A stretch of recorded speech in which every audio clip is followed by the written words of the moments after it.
Hej, čau, zdravo, sem Eva Nač, koordinatorka in organizatorka kulturnih programov na Mladinskem kulturnem centru v Mariboru. Delam na projektu KONS, ki se ukvarja s sodobno umetnostjo, v bistvu s presečiščem znanosti in umetnosti, in glede na to, da sem sama ljubiteljica umetnosti, mi je to delo na tem projektu v veselje, čeprav je zame ta umetnost nekaj novega, nekaj neznanega, ker delamo z roboti, motorji, kabli, veliko je tu fizike zraven, ampak pač potrebno je ohraniti odprto miselnost in v bistvu črpati in doživljati stvari kot izziv, ne kot pa problem, če se kaj s takim sooči človek, ne. No, ampak, kot sem rekla, sem koordinatorka in organizatorka kulturnih programov, po poklicu sem pa kulturologinja, diploma pa imam iz komunikologije, vse to sem pa dobila na fakulteti za družbene vede v Ljubljani. Nam so že profesorji takrat govorili, da bomo mi lahko kader v javnih institucijah, predvsem na kulturnem področju, in jaz potrkam, da sem imela srečo glede tega, kajti zaposlena sem zdaj v javnem sektorju, in sicer na Mladinskem kulturnem centru. Kar je še super, je to, da poleg kulture delamo tudi z mladimi, kajti to sta glih dve področji, ki mene zelo zanimata. Sama prihajam iz Lendave, iz Prekmurja, in ko sem doma bila,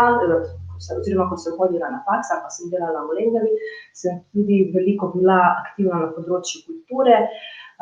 predvsem kar se tiče gledališča, pa tukaj predvsem igre. Kasneje se je to razvilo v režijo otroških skupin in pa v mentoriranje. Potem s področja plesa, sem prej plesala folkloro, zdaj sem bolj ukvarjam s sodobnim plesom. Potem pa kaj še, delo z mladimi, predvsem kar se poletnih taborov tiče. Tako da v bistvu kot koordinatorka in organizatorka kulturnih programov bolj skrbim za ta administrativni del, torej skrbim, da ko se z najožjo ekipo zmenimo o kakih vsebinah, ki jih bomo tekom meseca realizirali, sem jaz tista, ki poskrbim, da imamo pogodbe podpisane, da je vse dogovorjeno, kdo kdaj pride, kje bo, kdo ga bo sprejel, glede honorarja, načina izplačila tega denarja. Se pravi, vse to se jaz zmenim, to je moja naloga.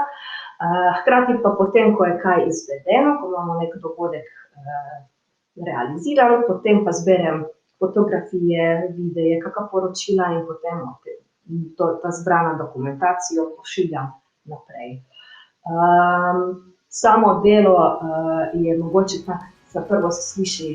tako zelo sedeče, pa za računalnikom, vendar ni, predvsem k temu pripomore dobra ekipa, in pa tudi ta nek firbec, ker pač sama sem taka, da vedno poskušam najti nekaj, kar se mi zdi zanimivo, oziroma si, ne vem, popestrim samo delo z nekimi svojimi idejami. Tako da, ne glede na to, kateri poklic si boste izbrali, je pomembno, da dojemate stvari kot izziv, mogoče kar na prvo žogo se vam zdi nekaj novega ali pa nekaj drugačnega, se tega pač ni treba prestrašiti. Recimo takih stvari sem se jaz naučila tudi v obliki neformalnih izobraževanj, se pravi, prej sem omenila fakultete, sem pa se tudi ogromno izobraževala v obliki raznih delavnic, tečajev, ki jih tudi Evropska unija, pač Erasmus, v sklopu Erasmus projektov organizira za mlade. In v bistvu tam sem se naučila tudi delati v ekipi, komunicirati v skupini, soočanje s stresnimi situacijami. Vse to v bistvu pride prav pri delu z mladimi, ker včasih tudi zdaj v sklopu KONS-a kot koordinatorka in organizatorka kulturnih programov pomagam pri izvedbi kake delavnice, kar me zelo veseli, pa naj si gre za otroke ali pa mlade kot ciljno publiko. Potem razvila sem tudi kakšne kompetence, kar se jezika tiče, dela z računalniškimi programi, tako da tudi poleg vaše formalne izobrazbe priporočam, da sprašujete, iščete možnosti poletnih šol ali pa kakih enotedenskih tečajev, da se še več izobražujete oziroma dobite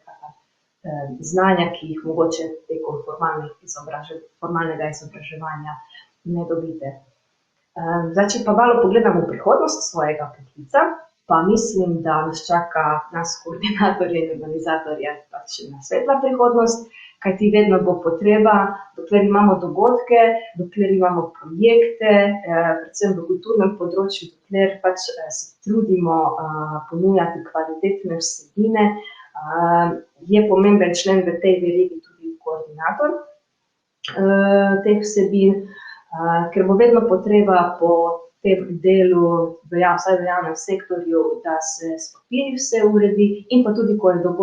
so dogodki izvedeni, da se vse te informacije, fotografije, dokazila zberejo in poročajo, dokazujejo naprej, kaj smo vse izvedli. Tako da, ne glede na to, kaj vas zanima, pa kam vas bo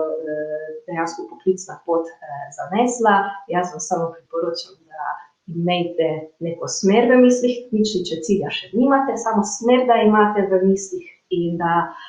tej poti potem sledite in v bistvu nekega slabega cilja zagotovo ne boste dosegli. Samo verjeti treba v sebe. Da, kar pogumno naprej, pa vse dobro. Čau!